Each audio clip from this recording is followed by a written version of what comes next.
So the next session would be on Vocational Possibilities for Disabled Children by Ms. Poonam Natarajan. I now request our Chairperson, Dr. M.S. Vishwanathan, Senior Consultant Pediatrician and Gastroenterologist to chair the session. I request the speaker, Ms. Poonam Natarajan, to occupy the podium. Good afternoon, and after listening to the high-tech session, we are going back to the most basics, actually, the vocational possibilities. And then I think we have Mrs. Poonam Natarajan, madam, and she has her qualification MPhil from JNU Delhi, and she has got a lot of pioneering work in the field of disability and developmental activities in India, and she is a founder of Vidyasagar. You all know, their community-based organization, and she has also got many awards, including Helen Keller Award and Disability Champion Award in 2012. And over to you, madam. Hello. Yeah. Good afternoon. And thank you for inviting me here for this talk. And I've been so excited about it, to be able to talk to the pediatricians. And it was so wonderful to listen to the technology session now and Dr. Nivedita Mondal. And she called the multidisciplinary team comrades. And we've been hoping for the last 4 decades that doctors can consider us as comrades and part of the team, the rehab team that works with a child with a neurodevelopmental disability. So at Vidyasagar, we do the lifespan approach from high-risk babies till adults. And my topic today is the possibilities of vocational training. And so I thought I should start by just showing you. I want to first just show you small films. That's going to take 10 minutes, and then I want to talk for the next 10 minutes. So if I could start with the films, please. Our alumni are pride. Here are our alumni setting the pace, giving Vidyasagar a strong base. All of them came to Vidyasagar as little children, and like all children, chose different fields to pursue as they grew. While some chose to do academics and complete their higher education, the others opted for getting vocational skills. Some did this from Vidyasagar and the rest moved into mainstream systems. True, they had challenges to face, but nothing stopped them from creating for themselves their own space. So today we have bankers and entrepreneurs, lecturers and artists, lawyers and journalists, individuals running their own play schools or libraries and online magazines. What did we need to do? Listening to the voices of our students, respecting their choices, walking along and exploring with them, facilitating and giving the adequate support. The interesting part of our journey is that we found that there need not be one answer to any question.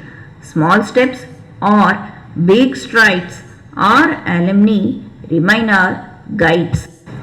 We have alumni who looked much beyond themselves and initiated the self-advocacy unit. This group is a leading voice in the disability movement. It is they who inspired us to start our youth program and the adult leisure programs. Whether it is running a family or managing the employees, whether it is community services or venturing into adventures, what makes them what they are? Yes, it is adaptations and accommodations. Yes, it is opportunity to explore and support systems. But more than this, it is them being able to voicing their needs and knowing their ability, and above all, each of us believing in the capacity and rights of our students. Working in the college as a student professor, my future plan is to do PhD and work in a good college.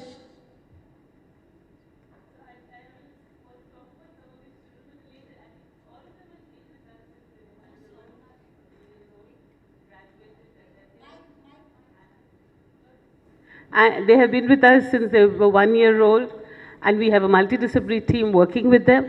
And they graduated from Vidyasagar, went out and chose many professions. But let me finish all the 4 films before we talk about it. The Production and Vocational Center.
Many possibilities of vocational training, which I'd like to talk about. But before I do that, I have one more film on early intervention, which I want you to see. Yeah.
ఏంటి పాప అడిగరా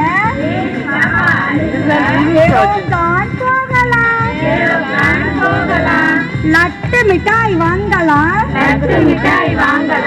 పిట్టే పిట్టే తిన్నలా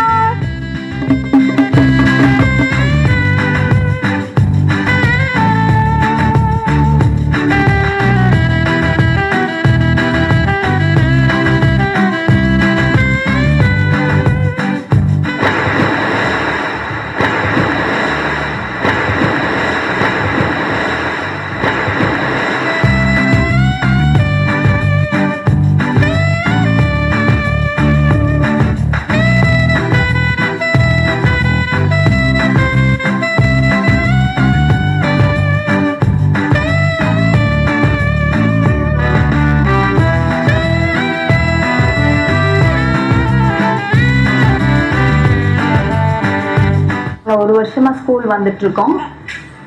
இப்போ முதல்ல அவ இங்க வந்தப்போ முட்டியில தான் நடந்துட்டு இருந்தா. இப்போ நடக்க ஆரம்பிச்சுட்டு நடக்கிறா நல்ல. நான் இங்க 8 months வந்துட்டு இருக்கேன். இப்போ முன்னாடி இருந்ததை விட இப்போ கொஞ்சம் பெட்டரா ஃபீல் பண்றேன். இப்போ கொஞ்சம் நடக்கவும் ஆரம்பிச்சிருக்கா, நிக்க ஆரம்பிச்சிருக்கா. இங்க கிளாஸ்க்கு வந்து கொஞ்சம் இம்ப்ரூவ்மெண்ட் தெரியுது நல்லா.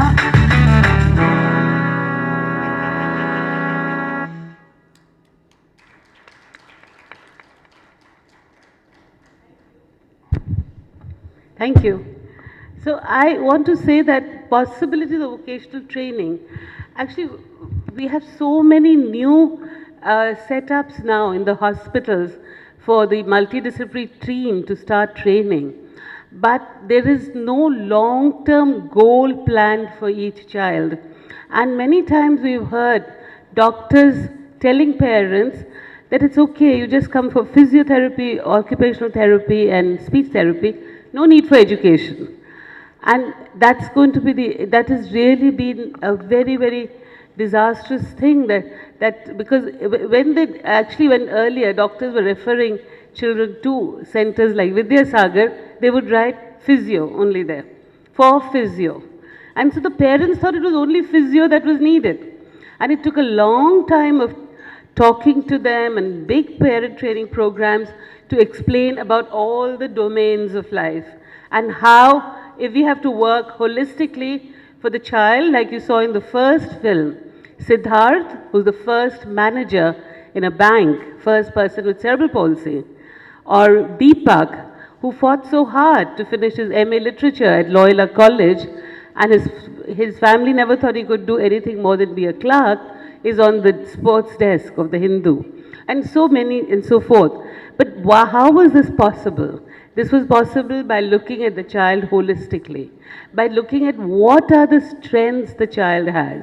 It's of course about assessments. I'm not saying you don't do assessments, but after the assessment, it's also about knowing what the child wants to do, likes to do. How can we build on those strengths? We have children who come to us, some of them at newborn babies, some early, some for early intervention. But in the hospitals, after early intervention, they don't know where to go, and most of them have gone back home. And that's a disservice to the rehab field, really. And that's why I was very keen to come here to talk to the doctors, because that's what we hear now. After 8 years of age, children with cerebral palsy are just staying at home. It's very good of you to tell parents, demystify more of the assessments. But unless it's not parental guidance alone, it's parent training on how to work with a child with abilities, with multiple special needs, really. So most parents, like feeding or toileting or reading or writing or whatever the skills that we need to teach a child, and what are they good at. We have children with autism who become artists, and we have young children who are learning to do bakery and confectionery and make the best pizzas at the Museum of Possibilities. We have people, there's a little, the weaving, I don't know, it got missed, but we have brilliant weavers. Many people with autism want to become weavers, but all after the school going ages. So we have early intervention, it's school time, 6 years to 18 years, and then it's vocational training. For children with intellectual disabilities, of course, vocational, pre-vocational training, functional literacy, and a lot of work can happen even as they go into adolescence. And then we need to look at and try to see which is the area where children would like to work and which is where will they do best. Because most people, we know, all of us in fact, do best with what we like best. We do best in the subject, in the strength that we have most. So I want to tell you a few stories of my students. I just to talk about vocational training, because we really, how we look at employment is we look at open placements of children, people out when they get jobs in banks and colleges and schools and things like that. Or even now Amazon is taking on a whole lot of people with intellectual disabilities for packaging. Or there's Lemon Tree, which has been training people with Down syndrome and hearing impairment to work in their restaurants. So there are many employers who are employing people with disabilities in different vocations. But all don't manage to get the open placement. So you have to also look at vocational skills which will help them to earn a living. For us, for our children, economic independence is the most important thing for a child to move forward. So we find a lot of children with autism who are very good at, who love to do something which is being repeated. So something like weaving or something like thread painting helps them a lot. They like to do it a lot. So we have a big program starting now on entrepreneurship, on how they can become entrepreneurs and move forward. So actually to set up a vocational training unit, we need to put together for the students, first of all to find out what is the activity they would like to learn, which is the craft, which is the art. Some of them like to do work with machines, some with their hands, some are good at making paper. We have people with very profound disability doing appropriate paper technology. So once we find that out, then we put together, we call, if it's weaving, we call a weaver to teach us weaving. If it's painting, we call an artist. If it's making paper, we go out there to find how paper is made and then set up the center. But the ultimate is that our children should be economically independent and should be able to live independently in the society, in the communities. I'm sorry, I can't see the clock. I have to keep looking back. So what I want to say is that children with disabilities need, just like non-disabled children, the same support systems to go on to become trainers, trainees, producers, and entrepreneurs or trainees and get employed in the open market or whatever they want to pursue. Some of them want to become artists, and now we've actually worked very hard. Many people with disabilities are also recognized by MSME and have an artisan certificate. So if they are good at weaving or they're good at embroidery, whatever they make can be sold even at the fair trade fairs, and also they can market it. So the idea of people with disabilities and what their needs are in vocational training is the same as with non-disabled children, except that you have to look at more adaptations, lots of more technology, because their work is much slower. They may not be able to make enough quantities to make it economically viable. So technology and reasonable accommodations. And that's how we've seen many of our children go out into the world and become participating citizens in their communities and in their families. But we've always found that the doctors are not convinced. But I hope by these small attempts and these small gatherings, we can change the perception of the medical fraternity. Thank you so much.